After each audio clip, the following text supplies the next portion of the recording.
segunda cuestión, en relación al edema vulvar del que habló el doctor Pampín, pues yo creo que podemos concluir con una frase muy clara.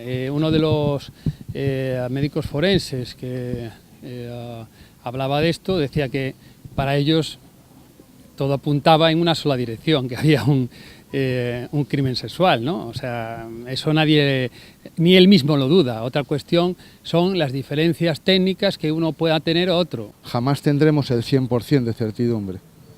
No podemos. 500 días ha sido el precio que el cuerpo de Diana y la verdad ha tenido que esperar. Y yo estoy convencido que en este país, del mismo modo que ya pilotamos aviones por medio de algoritmos y de logaritmos, entendamos que también la ciencia sirve para aplicar este tipo de criterios dentro de lo que es un planteamiento razonable que va concatenado indicio tras indicio en la misma dirección, de que no la llevó a misa, la asesinó después de violarla.